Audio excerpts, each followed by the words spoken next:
ఏవం సంస్తూయమానస్తు ప్రణతైరమరై హరి ప్రసన్న దృష్టి భగవాన్ ఇదమాహ సవిస్వకృత్. కాబట్టి ఇక్కడ ఇదమాహ అంటే ఏమిటి? ఈ విధంగా పలికాడు. ఏమని? ఈశ్వరుడైనటువంటి శ్రీమన్నారాయణుడు దేవతల పని పూని చేసి పెట్టుటలో తానొక్కడే ఇతర సహాయాన్ని కోరుకోకుండా విహరించదలుచుకున్నవాడై సముద్ర మదనాదులకు పూనుకున్నాడనమాట. అందుకు దేవతలను పురికొల్పినాడు అని చెప్పబడింది. కాబట్టి ఆ విధంగా ఇదమాహ సవిస్వకృత్ అంటే ఏమిటి? ఆ భగవంతుడు అనుగ్రహ దృష్టితో ఇలా అన్నాడు. ఏమిటి? తేజసో భవతాం దేవాః కరిష్యామి ఉపబృంహణం. కలిష్యామి ఉపబృంహణం వదామి అహం యత్ క్రియతాం భవద్భిః తత్ ఇదం సురాః. కాబట్టి సరే నేనైతే సహాయపడతాను, కానీ ఏ విధంగా? మీరు నేను చెప్పిన విధంగా చేయాలన్నమాట. అప్పుడు అది ఏం చెప్తాను, నేను ఏం చేయబోతున్నాను మీకు అంటే, మీ తేజస్సులను అభివృద్ధి పొందింపజేస్తాను. తేజసో భవతాం దేవాః. ఓ దేవాః అంటే ఏమిటి? ఓ దేవతలారా, మీ తేజస్సులను కరిష్యామి ఉపబృంహణం. ఉపబృంహం అంటే అభివృద్ధి, అంటే పొందింపజేస్తాను, అభివృద్ధి పొందింపజేస్తాను. కరిష్యామి అంటే చేస్తాను, పొందింపజేస్తాను. ఏమిటి? అభివృద్ధి. ఉపబృంహణం అంటే అభివృద్ధి చేస్తాను అని అర్థం అన్నమాట. ఆ విధంగా చేసి వదామి అహం యత్ క్రియతాం, మీ చేత చెయ్యబడవలసింది ఏదైతే ఉన్నదో, వదామి అహం యత్ క్రియతాం భవద్భిః. భవద్భిః అంటే ఏమిటి? మీ చేత. భవద్భిః యత్ క్రియతాం, ఏదైతే చెయ్యవలనో అది మీ చేత. తద్ ఇదం సురాః వదామి అహం. తత్ ఇదం, ఆ పనిని ఏదైతే మీరు చేయవని మీ చేత చేయవలసి ఉన్నదో, తత్ ఇదం వదామి అహం. వదామి అహం అంటే ఏమిటి? వదామి అంటే చెప్తానని. కాబట్టి మీరు ఏం చేయాలి అనేటువంటి విషయాన్ని నేను చెప్తాను. అది కూడా ఎప్పుడు?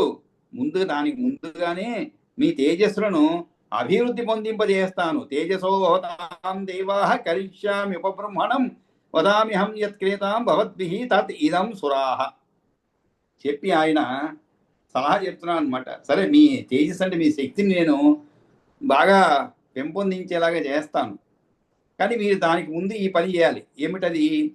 ఆనీయ సహితాహ.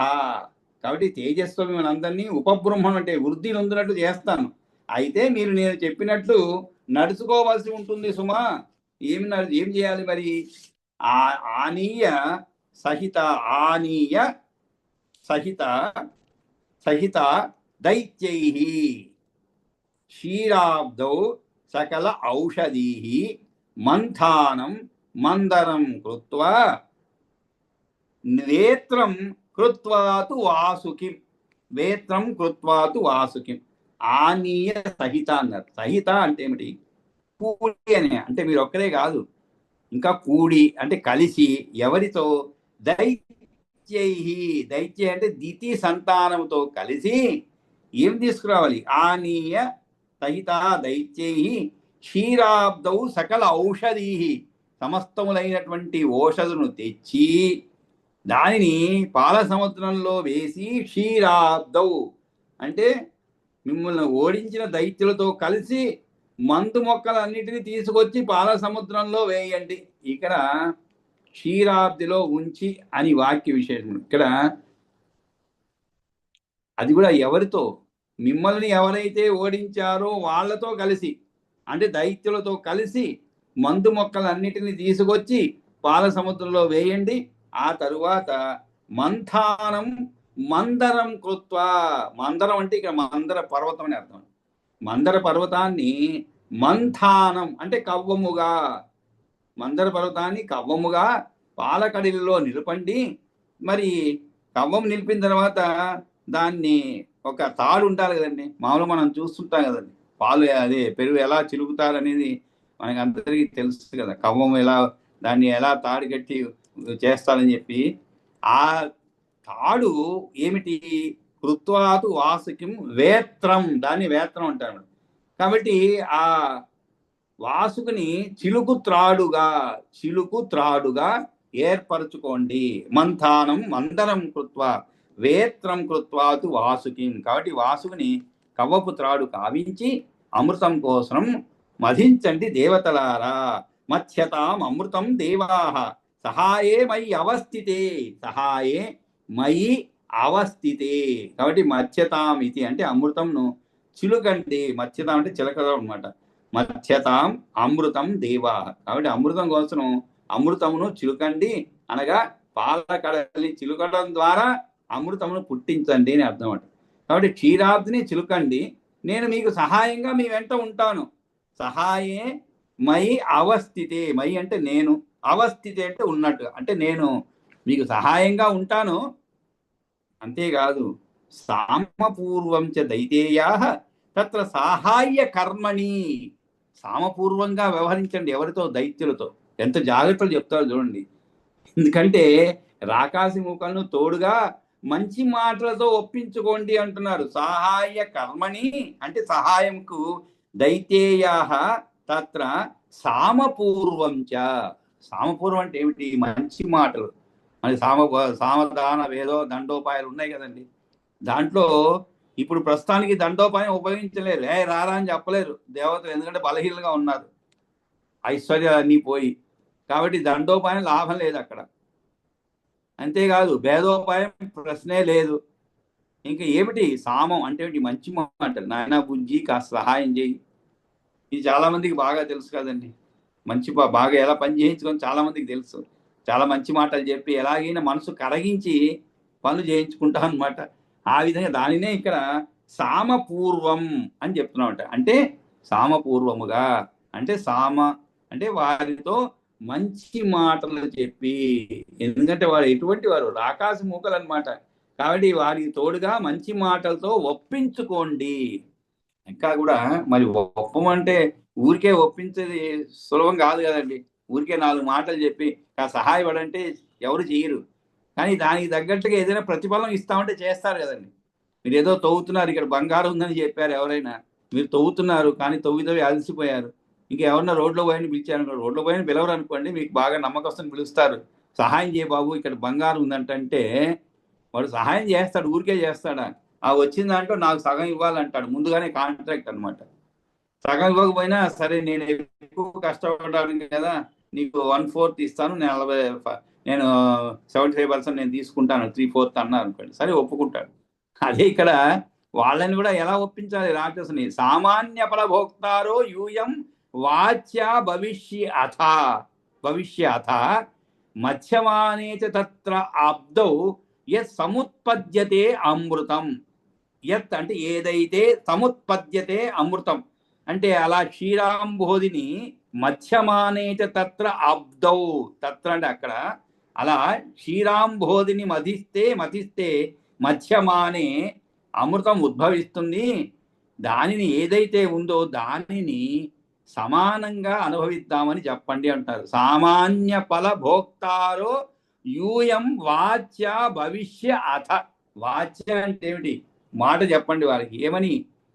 ఈ విధంగా రాబోయేటువంటి క్షీరసాగరాన్ని తరించడం వలన ఇద్దరము శ్రమపడినాము కాబట్టి అందువలన ఉత్పన్నమైన అమృతాన్ని ఎక్కువ తక్కువలు లేకుండా సమానంగా అనుభవించుదాము, కనుక మీరు మాకు తోడుపడండి అని సామపూర్వకంగా నచ్చజెప్పండి.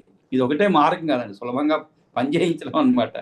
కాబట్టి ఆనీయ సహిత దైత్యై క్షీరాబ్దౌ సకలౌషధి మంథానం మంతరం కృత్వా వేత్రం కృత్వాతు వాసుకిం మత్స్యతామృతం దేవాః సహాయే మయి అవస్థితే సామపూర్వంచ దైతేయ తత్ర సహాయ కర్మణి సామాన్య ఫలభోక్తారో యూయం వాచ్య భవిష్యత మధ్యమానే చ తత్ర అబ్దౌ యత్ సముత్పద్యతే అమృతం.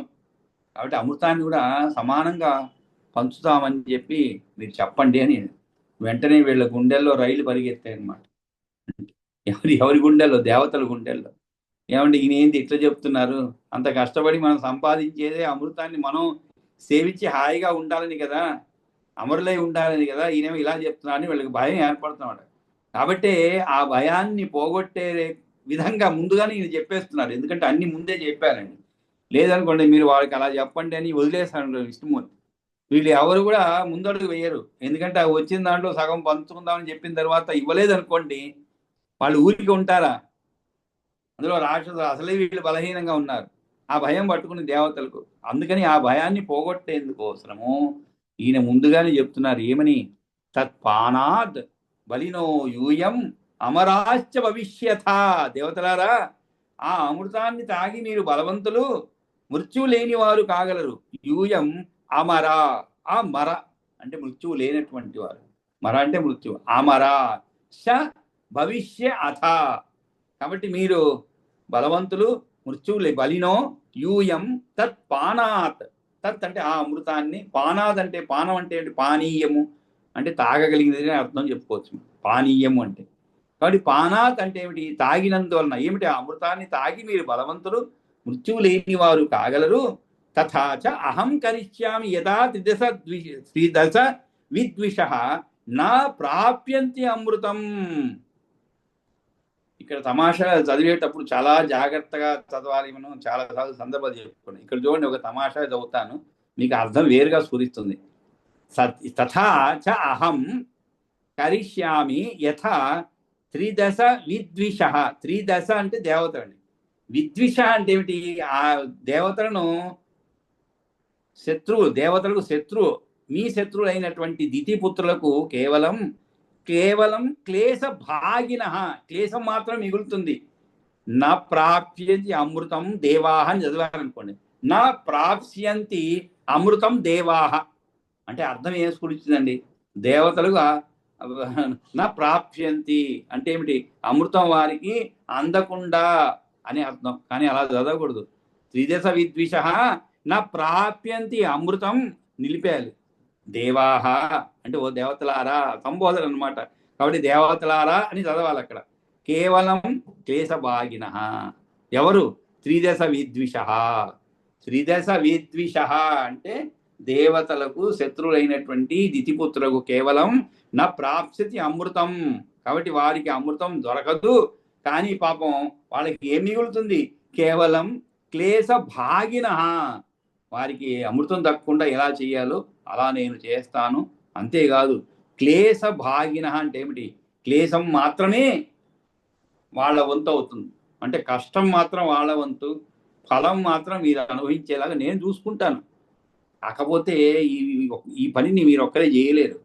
కాబట్టి ఎలాగైనా వాళ్ళని ఒప్పించి ఈ పనిలో నిమగ్నమయ్యేలాగా చేశారనుకోండి, ఆ తరువాత రాబోయేట అమృతాన్ని ఎలాగైనా మీకు మాత్రమే అందేలాగా నేను చూసుకుంటాను. మిగిలిన పని అంతా కూడా అది బయటికి రాగానే నేను చూసుకుంటాను. ఆ విధంగా చదవాలన్నమాట. కాబట్టి యథా త్రిదశ విద్విష న ప్రాప్స్యంతి అమృతం దేవాహ కేవలం క్లేశభాగిన. ఎవరు, త్రిదశ విద్విష. కాబట్టి ఆ విధంగా వీళ్ళందరికీ చెప్తున్నాడు, దేవతలకు అందరికీ కూడా విష్ణుమూర్తి చెప్తున్నాడు, తత్పానాత్ బలినో యూయం అమరాచ్చ భవిష్యత అని. ఈ విధంగా దేవదేవుడు పలకగా ఇతి ఉక్త్వా దేవదేవేన, ఇతి ఉక్త్వా అంటే ఈ విధంగా చెప్పబడినటువంటి వారు ఎవరి చేత, దేవదేవేన దేవదేవుడు పలుకగా సర్వ ఏవ తతఃసురాః సమస్త దేవతలు, సర్వ ఏవ తతః సురాః దేవతలు, సురాః అంటే కాబట్టి సర్వ ఏవ అంటే ఏమిటి, సమస్త దేవతలు కూడా అసురులతో సంధి గావించుకొని సంధానం అసురై, సుర అంటే దేవతలు, అసురులు అంటే రాక్షసులు, సంధానం సంధానం అసురై.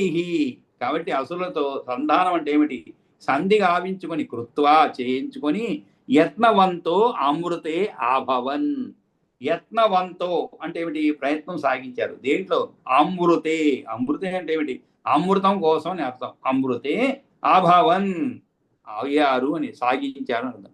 కాబట్టి ఈ విధంగా ఇత్యుక్త్వా దేవదేవేన సర్వ ఏవ తతఃసురాః సంధానమసురై కృత్వా, వారితో వీరు సంధానం కృత్వా అంటే సంధి చేసుకున్నారు. ఏమని, మనం ఇద్దరం కలిసి, మా చిన్నప్పుడు మా అమ్మమ్మ గారు చెప్తుండే అనమాట, మనం ఫ్రెండ్స్ను ఎలా మభ్య పెట్టాలంటే ఓ సామెత చెప్తుండాలి ఎప్పుడు కూడా, నీ పప్పు నా పొట్టు తీసుకురా మనం ఊదుకొని తిందాం అంటుంటారు. అట్లా పాపం దేవతలకి ఇలా నేర్పిస్తున్నారు అనమాట. వాళ్ళని బాగా కష్టానికి మాత్రం వాళ్ళని ఉపయోగించుకో, ఫలితం అంతా నీకే అందేలాగా నేను చూస్తాను అని చెప్తున్నాను అనమాట. ఊదితే ఏముంటుంది, పొట్టు తెచ్చేదే నేను, పొట్టు పప్పేమో వాడు తెస్తాడు, ఇంకా ఊదితే ఏముంటుంది, నేను తెచ్చింది ఏమి ఉండదు దాంట్లో. కానీ ఇద్దరం పంచుకొని తిందాం అంటున్నారు. అంటే పప్పు మాత్రం ఇద్దరం పంచుకున్నాం. ఆ విధంగా ఇక్కడ దేవతలకి చెప్తున్నాడు విష్ణుమూర్తి, నువ్వేమి ఏ విధంగానూ మీరు భయపడవలదు, ఆ వచ్చే అమృతాన్ని మీకు మాత్రమే దొరికేలాగా నేను చేస్తాను. అది తరువాత ఇతి ఉక్త్వా, ఈ రీతిగా దేవదేవుడు పలుకగా, ఇత్యుక్త్వా దేవదేవేన, దేవదేవుడి చేత ఈ విధంగా పలుకగా, సర్వయేవ తతస్థురాః, సమస్త దేవతలు కూడా అసురతో సంధానం, అసురై కృత్వా, వారితో సంధానం అంటే సంధి గావించుకొని అమృతం కోసం యత్నం సాగించారన్నమాట. అమృతే అభవన్. ఇక్కడ అమృతే అభవన్ అంటే ఏమిటి? అమృతము కోసము ప్రయత్నం సాగించారు అని అర్థం అన్నమాట. కాబట్టి ఆ విధంగా ఇత్యుక్త్వ, తర్వాత నా నా నా నహ ఔషధీ, సారీ నానా ఔషధీ, నా కాదండి, నానా ఔషధీ, అది నాన్ ఔషధీ అవుతుంది. నాన్ ఔషధి అంటే ఇంగ్లీష్ నాన్ కాదండి, నానా ఔషధీ అంటే అనేకమైనటువంటి ఔషధులు అర్థం. అంటే నానా విధాలైన ఔషధులను కొనివచ్చి, నానా ఔషధీ సమానీయ అంటే తీసుకొని వచ్చి, దేవ దైతేయ దానవాహ, దేవ దైతేయ దానవాహ అంటే దేవతలు, దైతేయులు, దానవులు, క్షిప్త్వా క్షీరాబ్ది పయసి, క్షీరాబ్ది పయసి, క్షీరాబ్ది అంటే పాలకడలి, పయసి అంటే నీటిలో పడవేసి, పాలకడలి నీటిలో పడవేసి, స్వచ్ఛంగా ఉన్న పాలకడలి నీటిలో పడవేసి, తరువాత శరదభ్రామల త్విషి, మందర పర్వతాన్ని కవ్వంగా, శరత్కాలం ఎలాగా, శరత్కాలంని ఆకాశంలా శరత్ అభ్ర అమల ఇషి, అమల త్విషి అంటే స్వచ్ఛంగా ఉన్న పాలు. ఎటువంటిది? శరత్కాలంలోని ఆకాశంలా ఉన్నటువంటి స్వచ్ఛంగా ఉన్న పాలకడిలో పడవేసి, మందర పర్వతాన్ని మంథానం మందరం కృత్వా, మంథానం మందరం కృత్వా అంటే మందర పర్వతాన్ని కవ్వంగా చేసి, మంథానం అంటే కర్వంగా చేసి, వేత్రం కృత్వా చ వాసుకిం, వాసుకుని కవ్వపుత్రాడు కావించి, అమృతం కోసమై తథో మదితుం ఆరబ్ధాః, తథో అంటే తతః అప్పుడు, మథితుం అంటే చిలకడానికి, మథితుం ఆరబ్ధాః మైత్రేయ, ఓ మైత్రేయుడా, మైత్రేయ, ఈ విధంగా వారు దాన్ని చిలకడానికి తరస అమృతం, తరస అంటే వేగమని, తరస అంటే వేగముగా ఈ విధంగా చేశారన్నమాట. కాబట్టి వేగంగా చిలకటానికి ఆరంభించారు. నానా ఔషధీ సమానీయ దేవదైతేయ దానవాహ క్షిప్త్వా క్షీరాబ్ది పయసి శరదభ్రామల త్విషి, మంథానం మందరం కృత్వా వేత్రం కృత్వా చ వాసుకిం, తతో మదితుం ఆరబ్ధ మైత్రేయ తరస అమృతం. అప్పుడు మరి దాన్ని చిలకటం అంటే తాడు పట్టుకోవాలి కదండి, తాడికి ఎప్పుడు కూడా రెండు వైపులు ఉంటుంది కదండి, రెండు పట్టుకొని చెయ్యాలన్నమాట, దాన్ని చిలకాలన్నమాట. రెండు ఏడ్ చెప్పు, లేకుంటే ఒక సైడ్ పెట్టే ఊడిపోతుంది అనమాట. కాబట్టి ఎవరు ఎలా నిలబడ్డా ఇవన్నీ మనకి తెలిసినవి అనుకోండి. క్షీరసాగర మదనం గురించి మనం చిన్నప్పటి నుంచి చిన్న కథల నుంచి తెలుసుకుంటూనే ఉన్నాము. విబుధాః సహితాః సర్వే యతః పుచ్చం తతః కృతాః. కాబట్టి ఎలా వీళ్ళందరూ కూడా ఆ యొక్క విబుధాః సహితాః సర్వే యతః పుచ్చం అంటే తోక అని అర్థం, పుచ్చం తతః కృతాః అంటే వాసుకు యొక్క తోక వైపు ఉంచబడ్డారు. విబుధాః సహితాః సర్వే, విబుధ అంటే విష్ణుమూర్తి వల్ల సమస్త విబుధులు అంటే సురలు వాసుకి యొక్క తోక వైపు ఉంచబడ్డారు. కృష్ణేన వాసుకే దైత్యాః పూర్వకాయే నివేశితాః. పూర్వకాయం అంటే ఏమిటి? పూర్వ అంటే ముందు భాగం, అంటే వాసుకి యొక్క ముందు భాగం అని అర్థం. అంటే అది దానికి చుట్టినా కూడా ముందు వెనక భాగాలు ఉంటాయండి. అంటే తోక భాగం ఒకరు, ముందు భాగం ఒకరు. ఇంతకీ పూర్వకాయే అంటే ముఖం వైపు ఎవరు ఉంచబడ్డారు? కృష్ణేన వాసుకే దైత్యాః, వాసుకే దైత్యాః పూర్వకాయే నివేశితాః. కాబట్టి ఆ వాసుకి యొక్క తోక వైపు ఉంచబడ్డారు ఎవరు? విష్ణుమూర్తి వల్ల సమస్త విభూతులు అంటే సురలు. మరి దైత్యులు ముఖం వైపు ఉంచబడ్డారు, పూర్వకాయే నివేశితాః. కాబట్టి పూర్వకాయ అంటే ముందు వైపు అన్నమాట. కాబట్టి ఈ విధంగా పాపం ఆ కవ్వముగా మందర పర్వతమును చిలికే తాడుగా వాసుకుని ఏర్పరచుకొని అమృతం కొరకు పాల సముద్రాన్ని తిరగడం ఆరంభించారు. కవ్వపు తాడు అయిన వాసుకి యొక్క తోకవైపు దేవతలందరూ ఉండునట్లు, తలవైపు దైతేయులు ఉండునట్లు కృష్ణుడు అంటే ఆనందమయుడైనటువంటి శ్రీమన్నారాయణుడు ప్రయత్నించినాడనమాట. ఓ అమితద్యుతే తే తస్య ఫణ నిశ్వాస, తే తస్య ఫణ నిశ్వాస వహ్ని వహ్నినా అపహత విషః, అపహత విషః నిస్తేజసో అసురాః సర్వే బభూవు అమిత ద్యుతే. అమిత ద్యుతే అంటే ఇక్కడ తేనైవ అని చెప్తున్నాడు. అంటే తస్య పణ నిశ్వాస వహ్నినా, పణ నిశ్వాస అంటే నిశ్వాసం అంటే ఏమిటి? గాలి వదలడం అనమాట.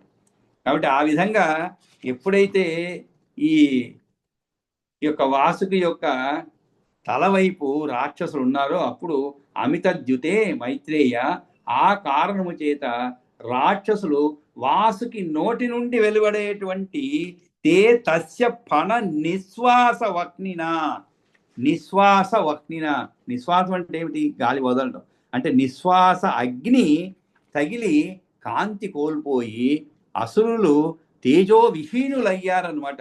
తే తస్య ఫణ నిశ్వాస వహ్నినా వహ్నినా అపహత విషః నిస్తేజసో అసురాః సర్వే బభూవు. నిస్తేజసో అంటే ఏమిటి? వాళ్ళందరూ ఆ వేడిమికి తట్టుకోలేక నిస్తేజ అంటే ఉత్సాహము తగ్గిన వారు అయిపోయారు. ఎవరు? సర్వే బభూవు అమితద్యుతే నిస్తేజసో సురాః. కాబట్టి వాళ్ళందరూ ఈ వాదులు అయిపోయారు. ఎలాగా? తేజో విహీనులు అయ్యారు. ఆ వాసుకి ముఖ ఇంకో చూడండి, ఆ వాసుకి ముఖ నిశ్వాస వాయువుల ద్వారా తేనైవ ముఖ నిశ్వాస వాయునా వాయునా బలాహకైః, వాయునా సహ బలాహకైః అంటే ఆ వాయువు యొక్క ఏ వాయువు? ముఖ నిశ్వాస వాయువుల ద్వారా ఏమి చెదరగొట్టబడింది? బలాహకైః అంటే బలాహకం అంటే మేఘం అండి. ఆ మేఘాలు చెదరగొట్టబడినటువంటి దేని చేత? ముఖ నిశ్వాస వాయువుల ద్వారా చెదరగొట్టబడినటువంటి మేఘాలు వర్షించగా పృచ్ఛ ప్రదేశే వర్షద్భిః తథాచ ఆప్యాయితాః సురాః. కాబట్టి సురాః అంటే ఎవరు? దేవతలు. దేవతలు ఎక్కడున్నారు? తోకను పట్టుకొని ఉన్నారనమాట. కాబట్టి వాళ్ళు మేఘాలు వర్షించగా, ఎలా వర్షించాయి? ఏ కారణం చేత? వాసుకి యొక్క ముఖ నిశ్వాస వాయువుల ద్వారా చెదరగొట్టబడినటువంటి మేఘాలు వర్షించగా తోకను పట్టుకొని ఉన్నటువంటి దేవతలు తడుపబడ్డారు. ఆప్యాయితాః పుచ్చదేశే వర్షద్భిః తథాచ ఆప్యాయితాః సురాః. ఇక్కడ ఆప్యాయత అంటే తడుపబడ్డారు అనేటువంటి అర్థంలో ఉపయోగించబడి ఉంటారు. కాబట్టి ఈ విధంగా వాసుకి యొక్క ఆ నిశ్వాసం వలన ఏర్పడినటువంటి వేడికి పాప రాక్షసులేమో బలహీనులు అయిపోయారు, తేజమును కోల్పోయారు. దేవతలు ఆయన యొక్క నిశ్వాస వాయువుల వలన చెదరగొట్టబడినటువంటి మేఘముల ద్వారా కురిసినటువంటి వర్షము చేత తడవబడ్డారు దేవతలు. ఎవరైతే వాసుకి యొక్క తోక భాగమున ఉన్నారన్నమాట, పుచ్చ భాగమున ఉన్నారు వారు. కాబట్టి తే తస్య ఫణ నిశ్వాస వహ్నినా అపహతత్ విషః నిశ్చేజసో అసురాః సర్వే బభూవు అమితద్యుతే తేనైవ ముఖ నిశ్వాస వాయునా వాయునా బలాహకైః పుచ్చ ప్రదేశే వర్షద్భిః తథా చ ఆప్యాయితాః సురాః. క్షీరోద మధ్యే భగవాన్ కూర్మరూపీ స్వయం హరిః మంథనాద్రే అధిష్టానం భ్రమతో అభూత్ మహామునే. మరి ఈయనేం చేశారు? విష్ణుమూర్తి ఆ సమయంలో ఆయన కూడా సహాయం చేసేవాడని నేనుండగా అని ఏ మాట చెప్పినాడో అంతకుముందే చెప్పారనమాట. ఏమని? నేను మీకు సహాయం చేస్తాను, సహాయే మయి అవస్థితే మధ్యతాం అమృతం దేవాః అని మనకి 78వ శ్లోకం చెప్పబడింది. కాబట్టి నేను పడుతుండగా మీరు చెయ్యండి అని చెప్పాడు. కాబట్టి మరి ఆ సహాయాన్ని ఎలా అందజేస్తున్నాడు అనేది ఈ శ్లోకంలో చెప్పండి. క్షీరోద మధ్యే భగవాన్, క్షీరోద మధ్యే భగవాన్ అంటే పాల సముద్రం యొక్క నట్ట నడుమ భాగములో భగవాన్ కూర్మరూపీ స్వయం హరి. శ్రీహరి మహాకూర్మ రూపాన్ని ధరించి ఉన్నాడు. స్వయం హరి మందనాద్రేహి అధిష్టానం భ్రమతో. మందర పర్వతము సముద్రంలోకి దిగబడి పోకుండా అధిష్టానం అయినాడు అన్నమాట. మందనాద్రేహి అధిష్టానం భ్రమతో అభూత్ మహామునే. అంటే క్షీరసాగర మధ్యంలో తిరిగేటువంటి మందర పర్వతానికి ఆధారం అయ్యాడు అనమాట. అలా అవలేదు అనుకోండి, ఏమవుతుంది, పర్వతం కాస్త నీళ్ళలో మునిగిపోతుంది అనమాట. కానీ అది నేలలో తేలాలి, ఎందుకంటే దాన్ని చిలకాలన్నమాట. కాబట్టి ఏం చేశాడు ఈయన, క్షీరసాగర మధ్యంలో తిరిగేటువంటి మందర పర్వతానికి ఆధారం అయ్యాడు. ఎలాగా? స్వయంగా కూర్మ రూపం దాల్చి, క్షీరోద మధ్యే భగవాన్ కూర్మరూపీ స్వయం హరి మంథనాద్రేహ అధిష్టానం భ్రమతో అభూత్ మహామునే. రూపేణ అన్యేన దేవానాం మధ్యే చక్ర గదాధర చకర్ష భోగి రాజానం దైత్య మధ్యే అపరేణ చ. అంతేకాదు, చక్ర గదాధారి అయినటువంటి విష్ణువు రూపేణ అన్యేన దేవానాం, విష్ణు మరో రూపంతో, రూపేణ అన్యేన అంటే వేరే రూపంతో, దేవతానాం మధ్యే చక్ర గదాధర, చక్ర గదాధారి అయినటువంటి విష్ణువు మరో రూపంతో దేవతల మధ్య నిలిచి, దేవానాం మధ్యే చకర్ష భోగి రాజానం ఇంకో రూపంతో దైత్యుల మధ్య నిలిచి నాగరాజును అటు ఇటు లాగాడు. చకర్ష అంటే చేసాడు. ఏమిటి? భోగి రాజానం, భోగి రాజం అంటే నాగరాజుని అర్థం. దైత్య మధ్యే అపరేణ చ, అపరేణ అంటే వేరొక, అంటే ఇంకో రూపంతో. అంటే ఏమిటి? ఇరువురి మధ్యలో కూడా ఉన్నాడు ఆయన, అటు దేవతలకి అటు రాక్షసులకి. కాబట్టి సముద్రంలోకి దిగబడిపోకుండా అధిష్టానం అయినాడు. దానికన్నా వేరొక రూపమును దాల్చి దేవతల మధ్యలో నుంచి చక్రగదాధరుని భగవానుడు వాసికి తోకను పట్టుకొని లాగుతున్నాడు. మరి ఒక రూపాన్ని చేకొని రాక్షసుల మధ్య చిలుగుతాడుగా పట్టి ఉన్నాడు. కింద కూర్మమూర్తి నిలిపిన మందరము తిరుగుతున్న వేగాన్ని అనుసరించి ఉపరి ఆక్రాంతవాన్ శైలం, ఉపరి ఆక్రాంతవాన్ శైలం బృహత్ రూపేణ కేశవ తథా అపరేణ మైత్రేయ యన్న దృష్టం సురాసుర. యత్ నా దృష్టం, నా దృష్టం అంటే ఏమిటి? చూడబడలేదు అంటే కంటబడలేదు. మైత్రేయ అదే విధంగా కేశవుడు మరో బృహత్ రూపం ధరించి శైలం యొక్క ఉపరి భాగాన్ని ఆక్రమించి ఉన్నాడనమాట. అంటే మరి ఉపరి భాగాన్ని ఎందుకండి ఆక్రమించడం? అంటే ఏదైనా ఒక వస్తువు మనం చిరికేటప్పుడు పైన ప్రెషర్ పెట్టాలనుకోండి, అది ఆ పైన పెట్టబడినటువంటి ఆ యొక్క పీడనం, ప్రెషర్ అనమాట. ఆ పీడనం వల్ల ఆ వస్తువు బాగా తిరుగుతుంది అనమాట. లేదనుకోండి పైనే తిరుగుతుంది. కాబట్టి ఈయన ఏం చేశాడు? పైన కూడా మరొక రూపంలో మరో బృహద్ రూపం ధరించి ఆ శైలము యొక్క మందర పర్వతం యొక్క ఉపరి భాగాన్ని ఆక్రమించి ఉన్నాడు అనమాట. అది సురాసురుల కంటబడలేదు. తథా అపరేణ మైత్రేయ యత్ నా దృష్టం, యత్ నా దృష్టం. కాబట్టి నా దృష్టం అంటే చూడబడలేదు. ఎవరి చేత? సురా అసురుల చేత. ఎవరి చేత కూడా అంటే రాక్షసులు దేవతలు ఎవరి చేత కూడా కనబడలేదు అనమాట, ఎవరికి కూడా. ఆ విధముగా అని అర్థం. ఇంతకీ అక్కడ ఈ తిరుగుతున్నటువంటి వేగాన్ని అనుసరించి సముద్రం పైన తేలిపోకుండా ఉండేందుకన్నమాట. ఆ పెద్దదైనటువంటి బరువు కలిగిన రూపంతో ఎవరికీ కనిపించకుండా పైన కూర్చొని ఉన్నాడనమాట. ఆ విధంగా మైత్రేయ కేశవుడు ఇంకా ఒక తేజస రాగరాజానం తథా ఆప్యాయితవాన్ హరి అన్యేన తేజసా దేవాన్ ఉపబృంహితవాన్ హరి. ఉపబృంహితవాన్ అంటే అభివృద్ధి చేశాడు. ఏమి అభివృద్ధి చేశాడు? తేజస్సును. ఎవరి తేజస్సును? దేవతల. అన్యేన తేజసా దేవాన్ ఉపబృంహితాన్ హరి అంటే వీరికి ఆ విభుడు దేవతల తేజస్సును అభివృద్ధి చేశాడు. ఆ రీతిగా తన తేజస్సుతో శ్రీహరి నాగరాజుకు సుఖం కలిగించాడు అనమాట. తేజస నాగరాజానం తథా ఆప్యాయితవాన్ హరి. ఆప్యాయితవాన్ హరి ఇక్కడ సుఖము కలిగించాడు. ఆప్యాయితవాన్ అంటే ఒకే పదమే వేరే వేరే అర్థాల్లో ఉపయోగించబడి. ఇక్కడ తథా ఆప్యాయితవాన్ హరి తేజస నాగరాజానం. కాబట్టి ఆ విధంగా ఆ వాసికలో ప్రవేశించి ఆశ్చర్యమైన శక్తితో వాసికలో ప్రవేశించి అతన్ని ఎప్పటికప్పుడు బలము కలవాడిగా చేశాడు. మరొక తేజశక్తితో దేవతలను ఆప్యాయను చేసినాడు. కాబట్టి ఈ విధంగా విష్ణుమూర్తి తానే అన్ని కూడా ఈ మందర పర్వతం సహాయంతో ఈ విధంగా క్షీర సాగరాన్ని మథించడం జరుగుతుందన్నమాట. కాబట్టి ఇంతవరకు నిలిపేసి 5 నిమిషాలు ఎవరన్నా ఎన్ని శ్లోకాలు చదవగలుగుతారో అవి చదవండి, మిగిలింది మనం రేపు చదువు.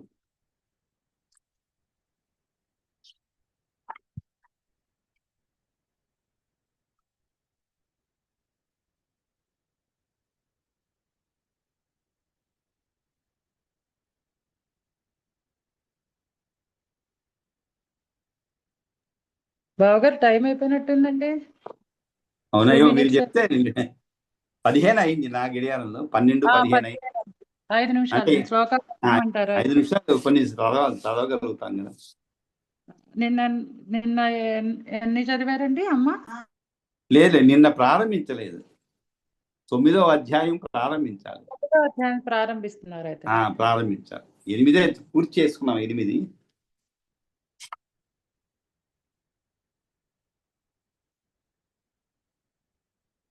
ఆ తర్వాత 18 నిన్న 8వ అధ్యాయంలో కూడా కొన్ని చిన్న చిన్న దోషాలు చెప్పుకున్నాము. ఇక్కడ 18వ శ్లోకం చూడండి. 8వ అధ్యాయంలో 18వ శ్లోకము, ఇచ్చా సముద్రం మధనం శ్రీ పరాశరవాచ ఇదం చ శృణు మైత్రేయ యత్ పృష్టో అది కాదు, ఒక్క నిమిషం మయా చదవండి. ఒక్క నిమిషం. చచార పృథివీమిమాం సా దదర్శ స్రజం దివ్యాం ఋషిః విద్యాధరీకరీ.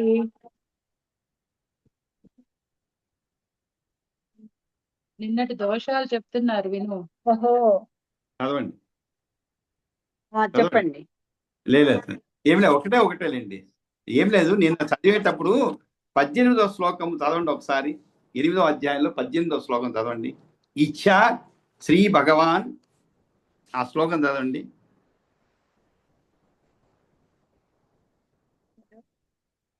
పద్దెనిమిదవ శ్లోకం.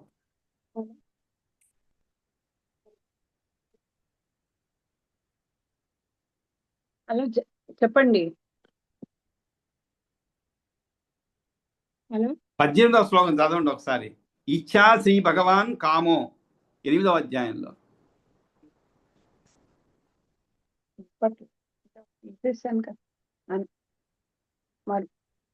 బాగా మంగళం పాడుతున్నారు. మంగళం భారతం. సరే సాయిక ఏదో చెప్తారు స్వామి. సరే. స్వస్తి ప్రజాభ్య పరిపాలయంతాం న్యాయేన మార్గేణ మహీమహీషాః గో బ్రాహ్మణేభ్యః శుభమస్తు నిత్యం లోకాః సమస్తాః సుఖినో భవంతు. కాలే వర్షతు పర్జన్య పృథివీ సస్యశాలినీ దేశోऽयं శోభరహితో బ్రాహ్మణాः సంతు నిర్భయాः అపుత్రః పుత్రిణः సంతు పుత్రిణः సంతు పౌత్రిణः అధనాः సధనాः సంతు జీవంతు శరదాశతం. కాయేన వాచా మనసేంద్రియైర్వా బుద్ధ్యాత్మనా వా ప్రకృతే స్వభావాత్ కరోమి యద్యత్ సకలం పరస్మై నారాయణే సమర్పయామి. యదక్షరపదభ్రష్టం మాత్రాహీనం తు యద్భవేత్ తత్సర్వం క్షమ్యతాం దేవనారాయణ నమోస్తుతే. విసర్గబిందుమాత్రాణి పదపాదాక్షరాణి చ న్యూనాని చ అతిరిక్తాని క్షమస్వ మహేశ్వర. కాబట్టి ఈ విధంగా మనం ఒక సంతోషకరమైన వార్త ఏంటంటే, మనకి ఈ వారము అంటే సోమవారం నుంచి ఈ రోజు వరకు కూడా ఎటువంటి అంతరాలు లేకుండా కూడా చాలా చక్కగా జరుపుకున్నామంట. అది ఒక సంతృప్తికరమైనటువంటి